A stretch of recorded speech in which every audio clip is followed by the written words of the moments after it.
Hello friend, I am Kapil Singh and the most welcome to all of you. As you know, the English speaking course has been running on and today is the day 7th and in the yesterday class, it means of that class 6th, we have to just read present continuous tense and today's topic is present perfect tense. Okay? So,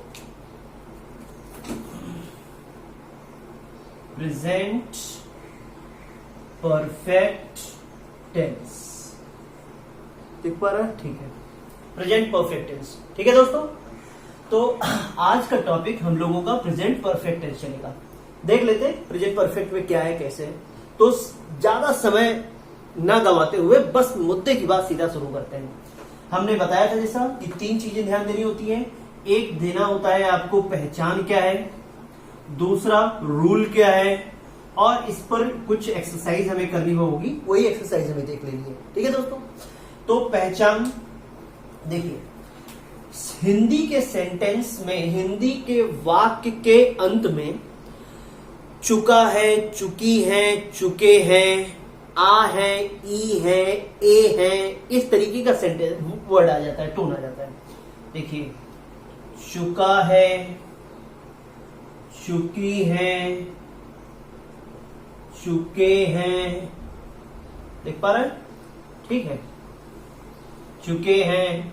ठीक, और इसके बाद इसके अलावा एक चीज और भी आती है, आ है, ई है। कैसे आते हैं मैं भी बता दे रहा हूं, लिख दे रहा हूं फिलहाल। आ है, ई है, ए है। ठीक है, ये भी आता है। अब अगर देखा जाए तो ज्यादातर सेंटेंस चुका है, चुकी है, चुके हैं के टोन से ही खत्म होते हैं। लेकिन आ, ई, ए हमने क्यों लिखाया फिर? तो आ, ई, ए लिखाने का मेन रीजन ये है, अगर इस चुका, चुकी, चुके का लास्ट टोनिंग आप देखेंगे तो वो आपको आ, ई, ए के साथ ही आ रहा होगा। जैसे देखिए, चुका आ है, ठीक, चुकी ई है, चुके ए है। ठीक, अब इसको बताने की जरूरत पड़ गई।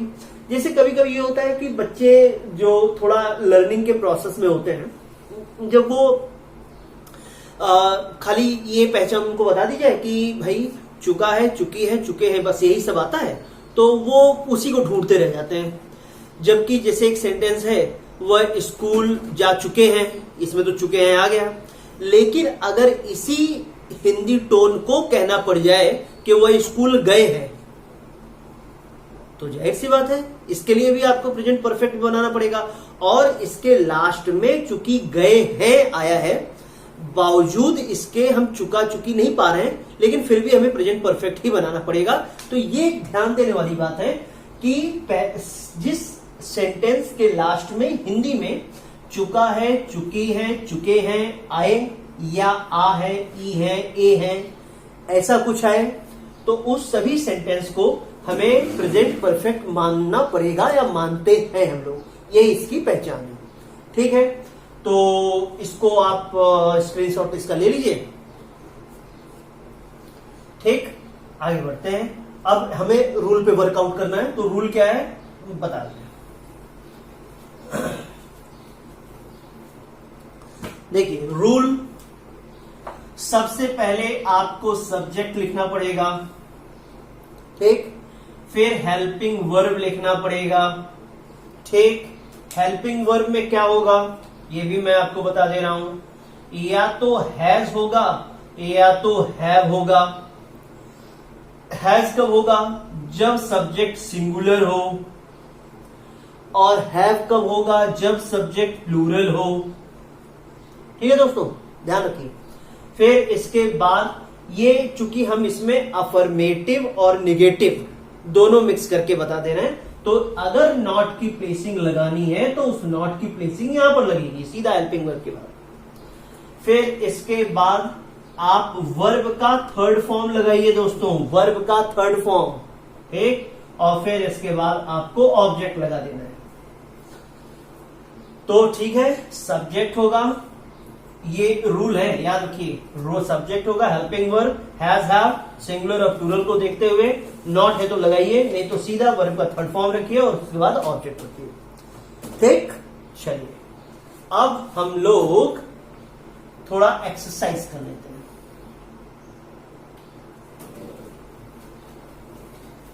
देखिए, जैसे एक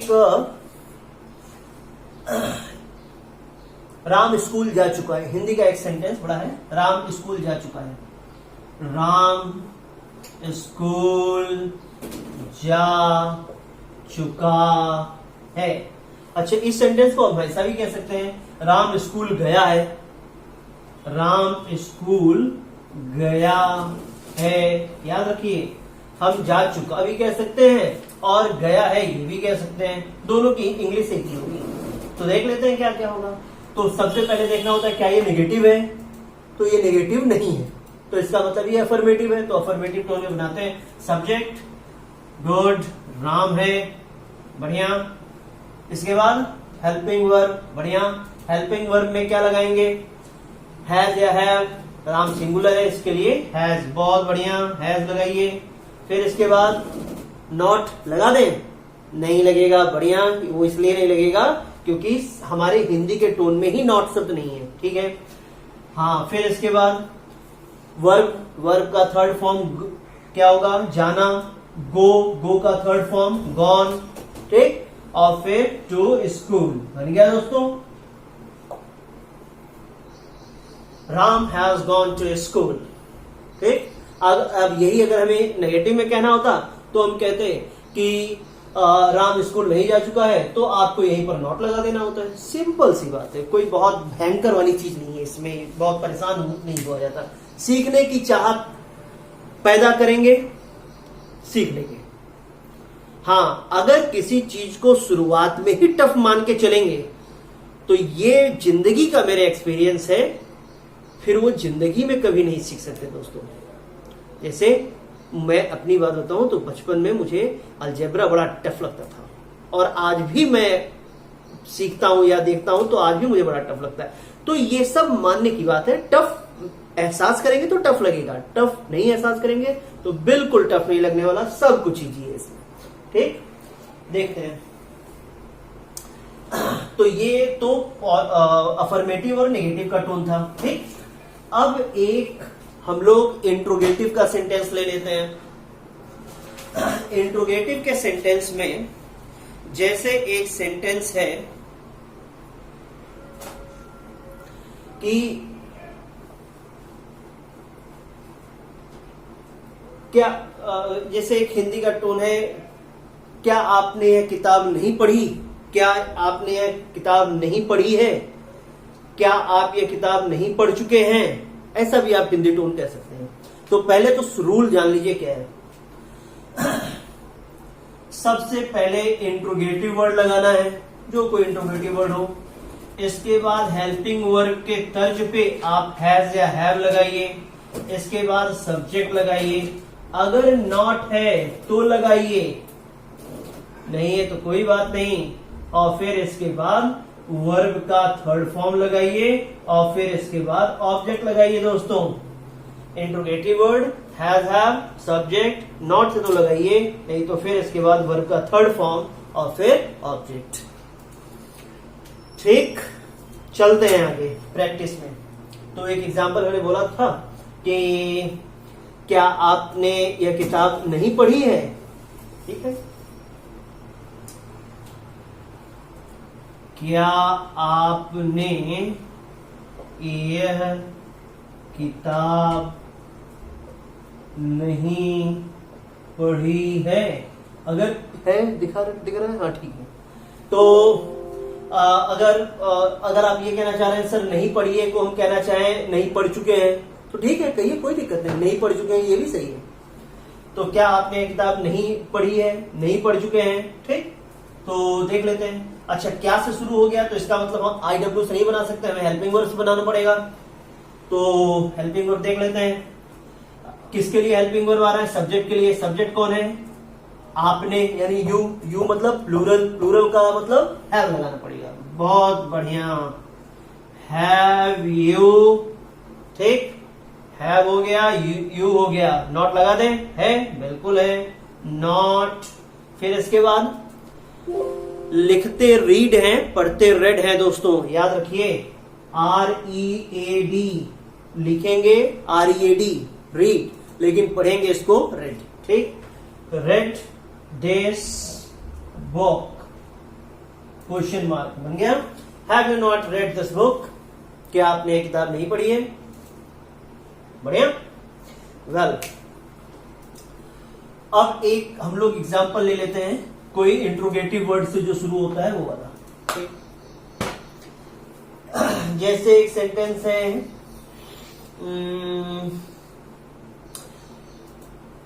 कारपेंटर ने यह चेयर क्यों नहीं बनाई? कारपेंटर ने यह चेयर क्यों नहीं बनाई है? कारपेंटर ने यह चेयर क्यों नहीं बनाई है, या कारपेंटर यह चेयर क्यों नहीं बना चुका है, दोनों हिंदी टोन आप इसको रख सकते हैं। तो हिंदी लिखने की आवश्यकता, चलो लिख देते हैं, कारपेंटर को क्या आप कहते हैं? बढ़ई, बढ़ई, हाँ, बढ़ई ने यह कुर्सी क्यों नहीं बनाई है? ठीक है दोस्तों, बढ़ई ने यह कुर्सी क्यों नहीं बनाई है। तो ठीक है, देख लेते हैं इंट्रोगेटिव वर्ड, क्यों, वाई, दिख पा रहा है, बढ़िया, वाई। इसके बाद कारपेंटर लगाना पड़ेगा, कारपेंटर सिंगुलर है, इसके लिए आपको लगाना पड़ेगा has, why has the carpenter, why has the carpenter. उसके बाद नॉट है, बिल्कुल लगाइए, नॉट, बनाना, मेड, MAD, मेक का सेकेंड फॉर्म मेड या थर्ड फॉर्म मेड, तो थर्ड फॉर्म लगाना है इसलिए मेड, मेड। क्या बचा? बढ़ई हो गया, ने क्यों नहीं बनाई है, क्या बचा? यह कुर्सी, लिख दो दोस्तों, this chair, why has the carpenter not made this chair, ठीक। तो इसी तरह से आपको इस पर वर्कआउट करना होता है। चलिए दोस्तों, हो गया। अब इसी समय हम लोग प्रेजेंट परफेक्ट कॉन्टिन्यूअस की भी बात कर लेते हैं, ठीक। तो प्रेजेंट परफेक्ट कॉन्टिन्यूअस, ठीक। तो इसकी पहचान क्या है? पहचान इसकी यह है कि वाक्य के अंत में रहा है, रही है, रहे हैं के साथ समय का भी जिक्र होता है, समय का भी जिक्र होता है। तो ऐसे सभी सेंटेंस को प्रेजेंट परफेक्ट कॉन्टिन्यूअस की कैटेगरी में लाते हैं। अब इसका रूल क्या है? इसका रूल, सबसे पहले आपको सब्जेक्ट लिखना पड़ेगा, दिख पा रहा है, ठीक है, सब्जेक्ट लिखना पड़ेगा। इसके बाद हैज या हैव लगाना पड़ेगा, ठीक है दोस्तों। फिर इसके बाद नॉट है तो लगाइए, और फिर इसके बाद बीन लगाइए, फिर इसके बाद वर्ब में आईएनजी लगाइए, फिर इसके बाद सिंस या फॉर लगाइए, और फिर इसके बाद टाइम लगा दीजिए। अच्छा, कुछ ऑब्जेक्ट है तो ऑब्जेक्ट भी रख दीजिए यहाँ पे। तो सब्जेक्ट होगा, हेल्पिंग वर्ब में हैज या हैव होगा, नॉट है तो लगाइए, नहीं तो बीन होगा, वर्ब में आईएनजी होगा, बाकी जो कुछ ऑब्जेक्ट बचता है वो लगाइए। फिर सिंस या फॉर लगाते हुए आपको टाइम लगा देना है। अब इसमें दो तीन बातें समझने लायक है। अफर्मेटिव नेगेटिव दोनों का रूल हमने लिखा दिया, तो इसको हेल्पिंग वर्ब के बाद नहीं, हेल्पिंग वर्ब के बाद लिखना है। इसको इस नजरिए से मत देखिए, बल्कि इसको इस नजरिए से देखिए कि इसको बीन के पहले लिखना है। ये बात मैं क्यों कह रहा हूं, ये अगले रूल में क्लियर होगा आपको। फिर इसके बाद वर्ब में आईएनजी होगा, ऑब्जेक्ट होगा। अच्छा, सिंस और फॉर बड़ा इंपॉर्टेंट एस्पेक्ट है।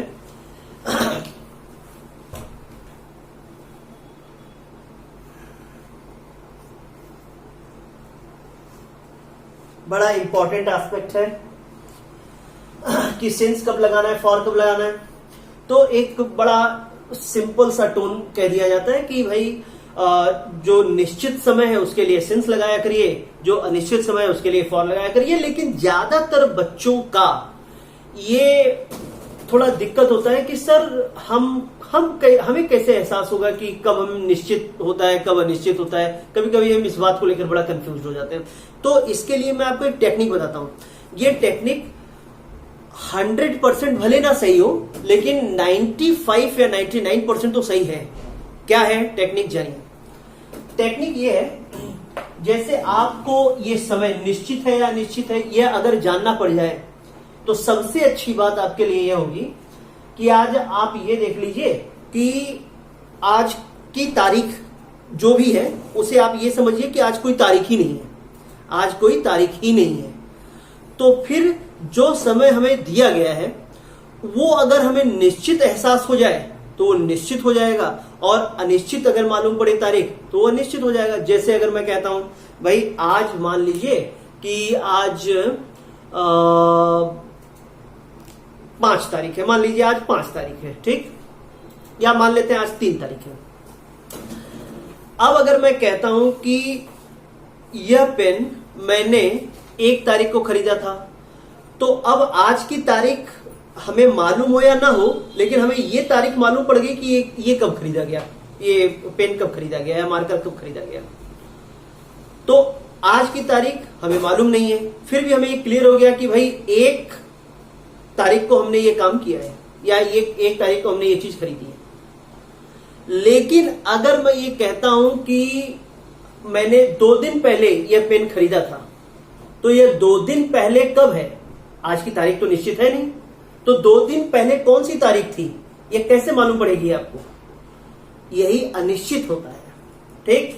हाँ, इसमें एक चीज खाली इतना जानिए कि मॉर्निंग इवनिंग एक ऐसा टर्म्स है जो निश्चित नहीं हो पाता कि किस तारीख की मॉर्निंग किस तारीख की इवनिंग, ये तो निश्चित नहीं हो पाता, लेकिन बावजूद इसके हमें क्या लगाना पड़ेगा, इसके लिए सिंस लगाना पड़ेगा।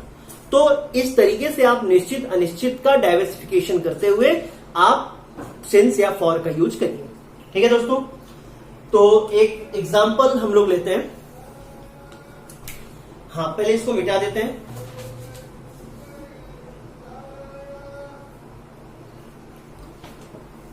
इसको मिटा देते हैं।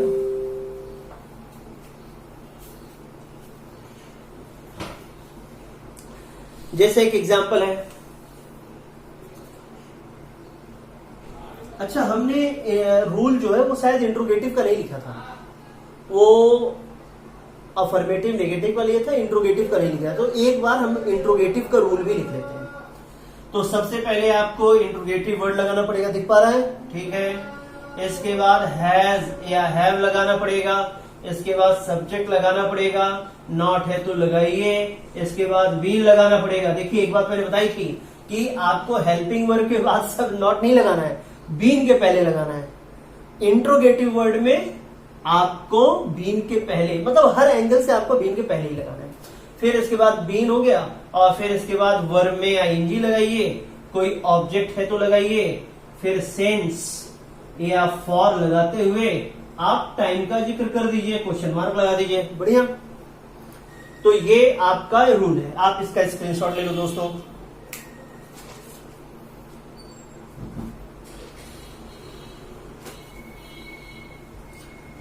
ठीक, अब एक एग्जांपल लेते हैं। जैसे क्या मैं यह किताब जुलाई से नहीं पढ़ रहा हूं,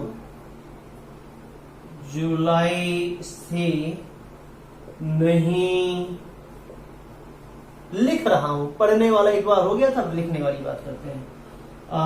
राइटिंग नहीं, लिख रहा हूं, लिख रहा हूं, ठीक है दोस्तों। इंट्रोगेटिव है, क्वेश्चन मार्क लगाइए। क्या मैं यह किताब जुलाई से नहीं लिख रहा हूं, बढ़िया। देख लेते हैं क्या होगा। तो अगर किसी को ये एहसास हो रहा हो कि सर एक अफर्मेटिव का करा दिए होते,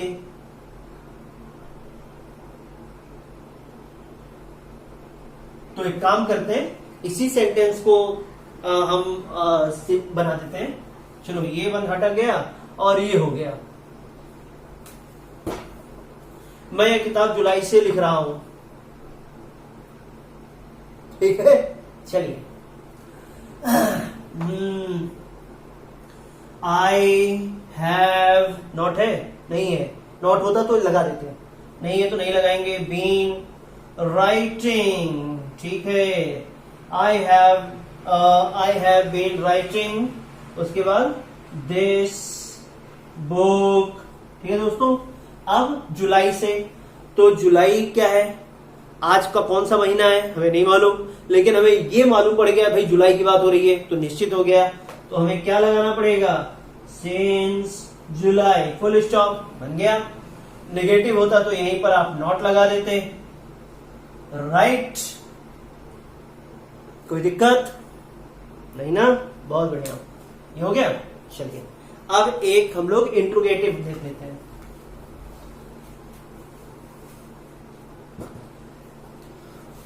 ओ माय गॉड, गर्मी बहुत है, एक मिनट।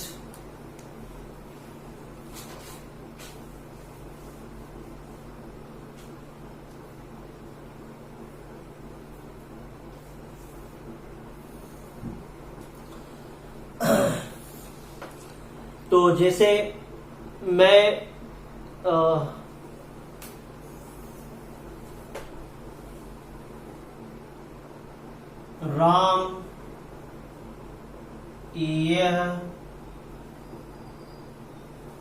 राम यह कपड़ा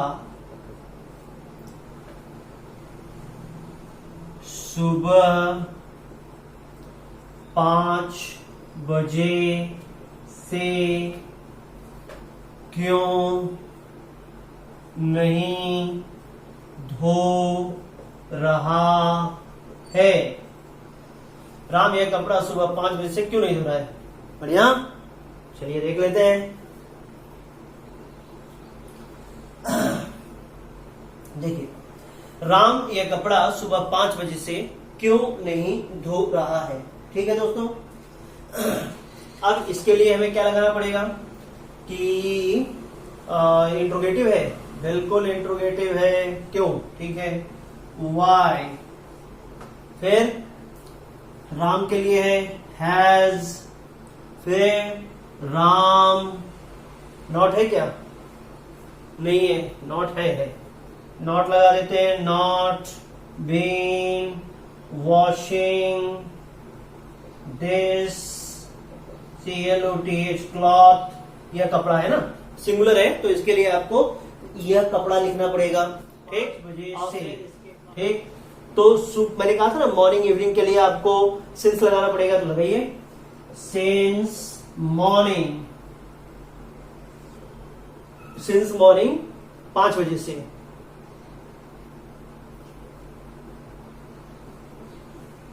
सिंस मॉर्निंग, सिंस 5 ये होगा, सिंस 5 इन द मॉर्निंग, ऐसे होता है ये, सिंस 5 इन द मॉर्निंग। तो ठीक है, सिंस 5 इन द मॉर्निंग, सुबह 5 बजे से, इसकी इंग्लिश ये होती है दोस्तों। तो 5 भी निश्चित हो गया, तो इसके लिए आप सिंस लगाइए और सुबह इन द मॉर्निंग। ठीक, हाँ, अगर खाली इतना होता कि सुबह से 5 बजे नहीं होता, सुबह से, तो फिर आप यहां पर 5 इन द हटा देते और सीधा लिखते सिंस मॉर्निंग। ठीक, तो ये आज का 7th क्लास यहीं पे खत्म होता है। आज आपने प्रेजेंट परफेक्ट और प्रेजेंट परफेक्ट कॉन्टिन्यूअस दोनों देख लिया है। ठीक है, इस पर वर्कआउट जरूर करिए। इस पर 1, 2, 3 जो भी आपसे वर्ड बन सके या सेंटेंस बन सके, उस सेंटेंस को कमेंट पे जरूर भेजिए दोस्तों। देखते हैं कैसा बना पाते हैं, कैसे क्या है। अगर आप इससे कुछ भी सीख पा रहे हैं तो आप बताइए जरूर दोस्तों, आप कमेंट पर बताइए जरूर। हमें जानकर बड़ी खुशी होगी कि आप हमारे इस प्रयास से कुछ सीख पा रहे हैं, ये हमें जानकर बड़ी खुशी होगी दोस्तों। ठीक है, तो मिलते हैं अगले एक नेक्स्ट वीडियो में और उसमें आगे टेंस कंटिन्यू करेंगे। ठीक, okay, thank you and best of luck to all of you, see you.